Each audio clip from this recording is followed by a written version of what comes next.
क्षीर सागर में एक पर्वत है, उस पर्वत का नाम है त्रिकूट। उस त्रिकूट नाम के सुंदर पर्वत, वह पर्वत 10,000 योजन ऊंचा है। 10,000 योजन का अर्थ होता है 40,000 कोस ऊंचा। 40,000 कोस का मतलब होता है महाराज जी 1,20,000 किलोमीटर ऊंचा। बताइए कितना ऊंचा पर्वत है त्रिकूट। और इस पर्वत की लंबाई भी उतनी ही है और इसकी चौड़ाई भी उतना ही लंबा और उतना ही चौड़ा। समुद्र की लहरें आकर के पर्वत के निचले भाग से टकराती रहती हैं। ऐसा लगता है उसकी कंदराओं में सिद्ध चारण गंधर्व विद्याधर नाग किन्नर अप्सराएं विहार कर रहे थे और बड़ी सुंदर उसकी शोभा हो रही थी। उस पर्वतराज त्रिकूट की तराई में भगवान वरुण का एक उद्यान था। उस उद्यान का नाम था ऋतुमान। उस ऋतुमान नाम के उद्यान में देवांगनाएं क्रीड़ा करती थी। बड़े दिव्य वृक्ष उसमें सुशोभित हो रहे थे और वो बहुत विशाल 100 योजन लंबा चौड़ा वहाँ एक विशाल सरोवर था। 1200 किलोमीटर लंबा, 1200 किलोमीटर चौड़ा वहाँ एक सरोवर था। उस सरोवर में अमृत के समान सुंदर मीठा जल भरा हुआ था। बड़ी सुंदर उसकी शोभा, कमलों की सुगंध से उसका जल अत्यंत सुवासित हो रहा था। उसी वन में एक गजेंद्र निवास करता था जो हजारों हथनियों का स्वामी था। वह पूरे वन के वन्य प्रदेश के जितने हाथी थे उन हाथियों का वो राजाधिराज था, गजराज था, सम्राट था वो, और बड़ा बलवान था। एक बार वह अपने परिवार के साथ, अपने कुटुंबियों के साथ वन विहार कर रहा था। उसी समय उसको बड़ी जोर की प्यास लगी। उसने अपनी सूंड को ऊपर उठा करके देखा तो हाथी को भगवान ने कुछ ऐसी शक्ति दी है कि योजनों दूर से वो वायु से अनुभव कर लेता किस दिशा में जल है। उस दिशा की ओर वो भागने लग गया। भागते भागते वो वहाँ पहुँचा। उसने बड़े प्रेम से उस 100 योजन लंबे चौड़े विशाल अमृतमय जल के विशाल समुद्र जैसे सरोवर में प्रवेश किया, स्नान किया, जल पिया, थकान दूर हुई और महाराज जी अब खेलने लग गया वो। ऐसे ही ये विषयाक्रांत मोहग्रस्त मूढ़ गजेंद्र स्वयं तो स्नान जल क्रीड़ा करने लगा। अपने सूंड में जल को भर भर कर हथनियों को स्नान कराता है, कभी बच्चों को स्नान कराता है। वो भगवान की माया से उन्मत्त हो रहा था।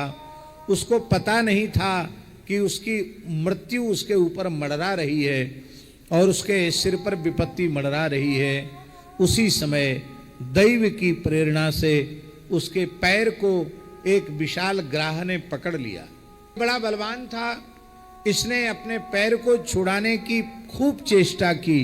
यथा वलम सोति वलो विचक्रमे अति वलः, महान बलवान था लेकिन फिर भी वह उस ग्राह से अपने चरण को मुक्त न करा सका, क्योंकि गजेंद्र थल का जीव है और ग्राह जल का जीव है।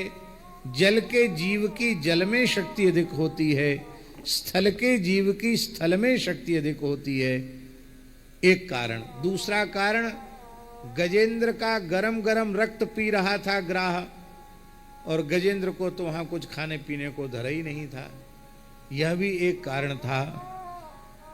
उसने बहुत चेष्टा की लेकिन वह अपने पैर को छुड़ा न सका। उसके परिवार के भाई बंधु, हाथी, हथनियां, बच्चे चिल्लाने लगे, चिंघाड़ने लगे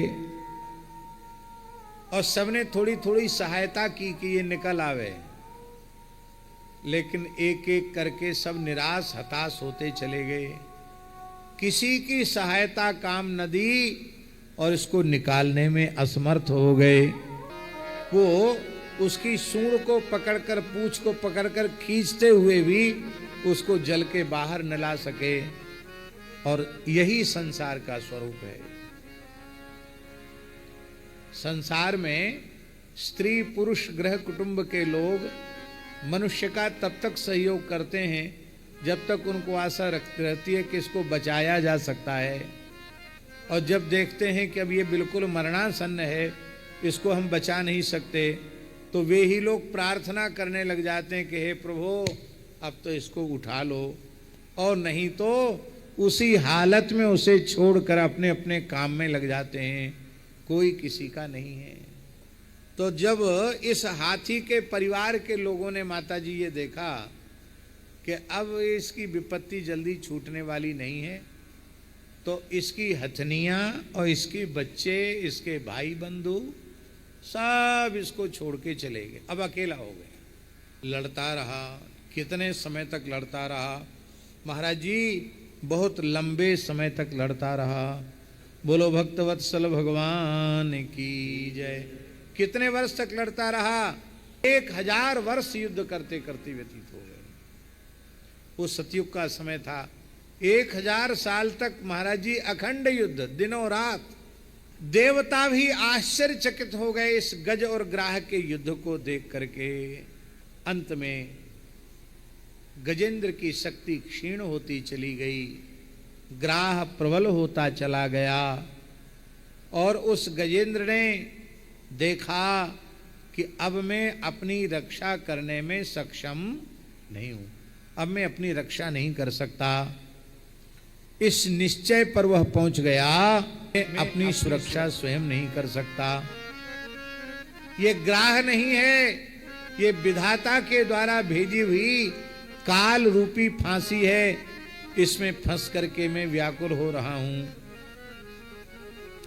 मेरे समान बलवान हाथी भी मुझे इस विपत्ति से छुड़ा न सके, तो बेचारी हथनियां तो छुड़ाएंगी कैसे? ये बच्चे कच्चे भी सब भाग गए। अब संसार का स्वरूप समझ में आ गया कि प्राण संकट में पड़ने पर कोई किसी की सहायता करने वाला नहीं है। इसी को कहते महाराज जी वैराग्य। अब इस हाथी को वैराग्य, अब तक अनुराग था, अब इसके मन में वैराग्य आ गया, और जब वैराग्य आ गया तब इसने कहा, नाम नहीं लिया मैं किसकी शरण में लेता हूं, शरण में जाता हूं। वो कहता है जो सर्वोच्च सत्ता है, जो सर्वोपरि है, जो संपूर्ण विश्व का एकमात्र आश्रय है, उस परमात्मा की मैं शरण ग्रहण करता हूं। नाम नहीं लिया कि राम जी की शरण की, कृष्ण जी की शरण की, नारायण की शरण की, शिव जी की शरण। और इसे पूर्व जन्म में जिस स्तोत्र का यह पाठ करता था, वह स्तोत्र से स्मरण में आ गया। इससे एक बात सिद्ध होती है महाराज जी कि प्रत्येक मनुष्य को कोई न कोई एक पवित्र स्तोत्र का पाठ जरूर करना चाहिए प्रतिदिन। ज्यादा नहीं, भले ही केवल श्री राम रक्षा स्तोत्र का ही पाठ करे, अथवा श्री नारायण कवच का ही पाठ करे, अथवा श्री विष्णु सहस्त्रनाम स्तोत्र का ही पाठ करे, कोई न कोई एक स्तोत्र का पाठ नित्य प्रति अवश्य करना चाहिए।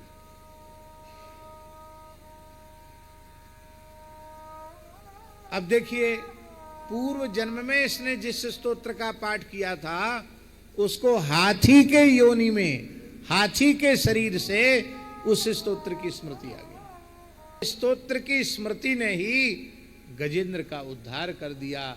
महाराज, उद्धार के लिए मनुष्य की योनि जरूरी होती है।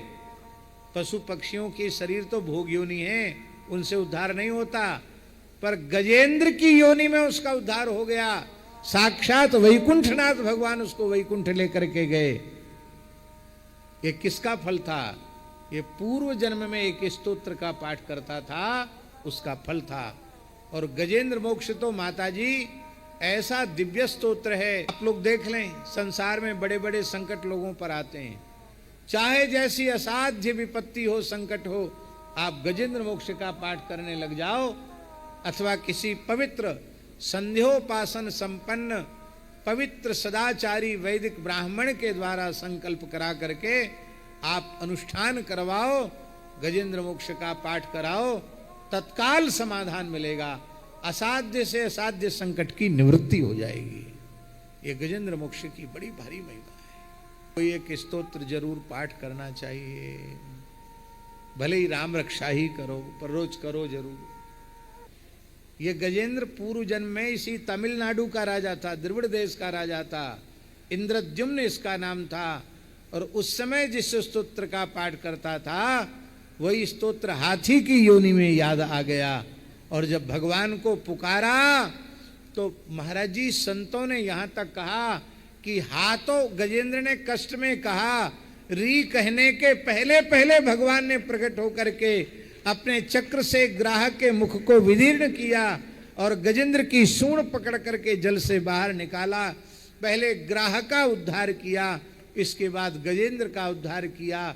मानो भगवान नारायण ने यह बतला दिया कि जो मेरे भक्त का चरण पकड़ता है उसका कल्याण पहले होता है और फिर बाद में भक्त का भले ही हो, पर चरण पकड़ने वाले का कल्याण पहले ही हो जाता है। गरुड़ेश आ गए। भगवान ने गजेंद्र भक्त की रक्षा कर ली। भगवान ने वहां प्रकट होकर के कहा कि जो लोग इस गजेंद्र मोक्ष के द्वारा मेरी स्तुति करेंगे वे संपूर्ण पापों से छूट जाते हैं, वो मेरे ही स्वरूप हैं।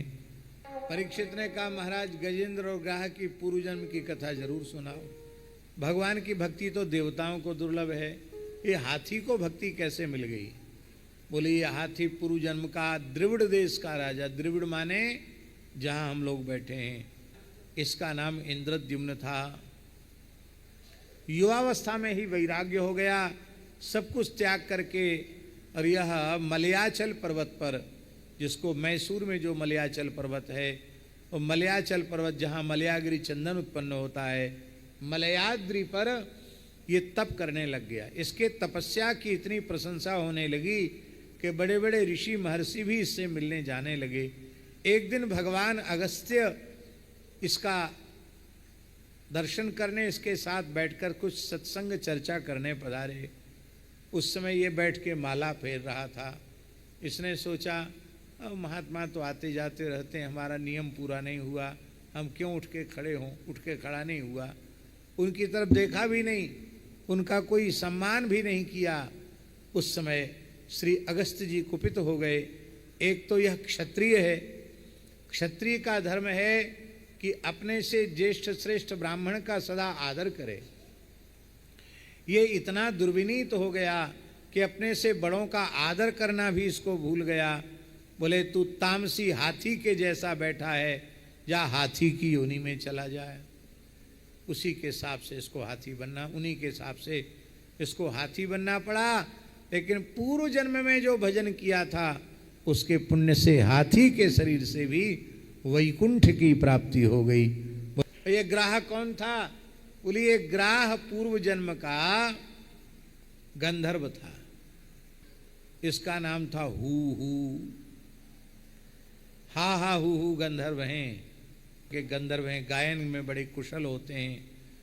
तो हू ये गंधर्व हैं।